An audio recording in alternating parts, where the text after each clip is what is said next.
खुश और दुख रहना मन की स्थिति है और आपकी अंदर की स्थिति है।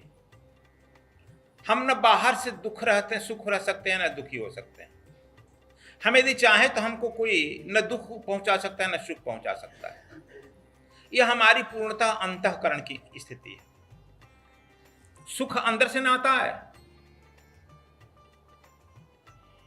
और अंदर से सुख आता है तो उस सुख का हार्मोन सिक्रीशन होता है और आंख से सुख की आंसू आने लगती है। अंदर से दुख आता है तो दुख के हार्मोन से आप सुनते हैं, दुख की आंसू आने लगते हैं। यह दुख अंदर से है। हमको पहले यह निर्णय कर लेना होगा हम सुखी रहना चाहते हैं या दुखी रहना चाहते हैं। हम यदि सुखी रहना चाहते हैं तो कोई दुख नहीं पहुंचा सकता है। यदि हम दुखी रहना चाहते हैं तो कोई सुखी भी नहीं पहुंचा सकता है। बाहर से हम सुख नहीं रह सकते हैं। कोई आता है कहता है कि हमको यह नौकरी मिल जाए तो हम सुखी हो जाएंगे। नौकरी मिल जाता है तो कहता है कि हमारा प्रमोशन हो जाए तो हम सुखी हो जाएंगे। प्रमोशन मिल जाता है कि नहीं और हो जाए तो हम हो जाएंगे। माने और लालच बढ़ते जाता है, प्रधानमंत्री बन जाए तब हो जाएंगे। सब माने और ऊपर ऊपर लालच बढ़ते चला जाता है, बढ़ते जाता है। क्या सुख रह सकता है हुआ? जब आत्मा प्रसन्न होता है तब कहते हैं परमानंद। ये इतनी स्थितियां हम मतलब कि शरीर तल से अंदर की तरफ यात्रा करें तभी हम प्रसन्न रह सकते हैं। उस फकीर को कहा चूंकि अंदर की यात्रा कर चुका था। बाहर से तुमको सारी दुनिया को राज दे दिया जाए, सारी दुनिया की सुख सुविधा दिया जाए, क्या सुख रह सकता है? यदि सुख रहता तो सब धनी आदमी प्रसन्न रहता ना। सहज आनंद की तरफ बढ़ो। सहज आनंद की तरफ बढ़ने के लिए आप लोग फिर वही बात बताएंगे। ये हरदम सोचो कि मैं शरीर नहीं हूं। जब तू बैठो, जहां बैठो चलो, हर घंटे में 10 बार स्मरण कर लो। चलता फिरतम बता रहे हैं। हमारे पास ये घड़ी है, घड़ी को मैंने इकट्ठा किया हूं, इकट्ठा किया है ना। मनी बैग है, मनी बैग को हमने एकत्र किया है अवसर के साथ। यह माला हमने इकट्ठा किया है, कुर्ता हमने इकट्ठा किया है, कहीं से एकत्र किया है।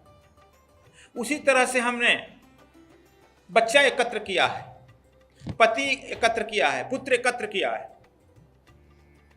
ये परिवार के सदस्यों को हमने एकत्र किया है, इकट्ठा किया है कहीं से। उसी तरह से आंख नाक कान इकट्ठा किया है। यह सब हमने इकट्ठा किया है। हम इससे भिन्न हैं। हम जो जितना सामान इकट्ठा किए हैं इस सब के हम रख रखाव में, चिंता में हम व्यग्र हो जाते हैं, है ना। यह सब तुम केवल भान करो, हर कुछ मत करो, हर घंटे स्मरण करो कि ये सब समान हैं और मेरे सुख के लिए। लेकिन मैं यह नहीं हूं।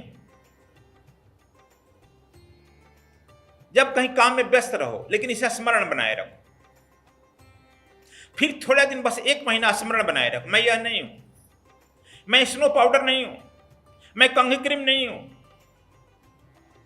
मैं सुख सुविधाओं का जो तथाकथित शरीर का समान है वह मैं नहीं हूं। और ये मेरे बाल बच्चे परिवार जो जितने समान हैं ये सब मैंने इकट्ठा किया, एकत्र किया है। या जैसे तुम नदी में जाता है पार करने के लिए नाव पर, बहुत सब लोग एक साथ बैठ जाते हैं, बहुत लोगों से प्रेम और बात हो जाता है, दुख से दुखी होता ही दे। जैसे ही नाव से बाहर उतरता है, कूद कर कोई उधर जाता है, कोई पूरब, कोई पश्चिम, कोई उत्तर। देखते हो किसी का लड़का होता है, अल बाप महतारी है, लड़का टक देना चल देता है टिकट कटाकर। महतारी रो रही है, बाप रो रहा, कहाँ जा रहे हो बच्चा? कहा कि हमारा यहीं तक का टिकट रिजर्वेशन था। डोंट बी वरी मदर, अब हम अपने गंतव्य पर जा रहे हैं। तुम्हारे कहने से लौट आता है। उसी तरह से सब हमारे यहां एक तरह से इकट्ठा हो गए। इसका स्मरण बनाए रखो। कोई तुम्हारे साथ कहीं आएगा, कुछ देर यात्रा करेगा, चल देगा, अब उसके लिए रोते चलेगा। इसी तरह से हमारे समाज में, परिवार में सब लोग इसी तरह से अपने अपने अनुसार टिकट कटाकर रिजर्वेशन करा कर आए। जो जहां तक जा रहा है वहां तक के लिए उसे धन्यवाद दो। धन्यवाद, इतना या दूर यात्रा तो किया मेरे साथ, धन्यवाद। सुखी सुखी उसको विदा करो। हम लोग उसको पकड़ लेते हैं, गर्दन में लटका लेते हैं, नहीं हमारा है। तो बस एक प्रैक्टिकल को व्यवहारिक जीवन में साधना में उतारो। हर घंटा में एक बार सोच लो। हर घंटा नहीं सोच सकता है तो 4 घंटा में एक बार सोचो। ये सब मेरे साधन एकत्र किए हुए हैं, मैंने एकत्र किया हूं। या प्रारब्ध बस ये सब लोग मेरे साथ आ गए हैं।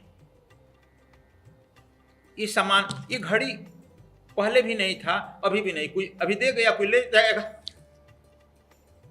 एक दिन घड़ी क्या क्या सामान हमारे आशा जी हमको पकड़ाई, हमने कुछ देर के बाद दूसरे को दे दिया, याद है? देखो याद है इनको दुख हो गया, गुरु जी को दे दिया। अरे भाई हम तो किसी को दे ही देंगे ना, दुख हो गया। तो हम कहे समझाए, दुख मत करो, तुम्हारा काम खत्म हो गया देना, अब मेरा काम है बांटना। और सामान सब रहेगा नहीं ना मेरे साथ। उसी तरह से यह तुम स्मरण बनाए रखो। जब तुम स्मरण यह बनाए रहे कि नहीं यह सब संयोग से है, एकत्र किया है या ये इकट्ठा हो गया है, तब तुम किसी को खुशी खुशी दान भी दे देगा। देखो कि एक खूबी है, दान देने वाला आदमी को जल्दी दुखी नहीं होता है। जो आदमी जितना कृपण रहता है, बटोर कर रखता है, वो उतना दुखी होता है। कृपण आदमी को सुखी नहीं पहुंचा जाता है। तो यह भी विधि है। चलो दो या न दो, लेकिन उदार बुद्धि रखो और यह स्मरण बनाए रखो 4 घंटा में कम से कम 10 मिनट के लिए। 4 घंटा में 10 मिनट तो हो सकता है कि ये सब हमारे इकट्ठा किए हुए सब जान। बहुत लोग लेकर खुश होते हैं, इसलिए चोरी करते हैं लोग। बहुत लोग देकर खुशी होते हैं, बहुत लोग खाकर खुशी होते हैं, बहुत लोग खिलाकर खुशी होते हैं। देखा है ना?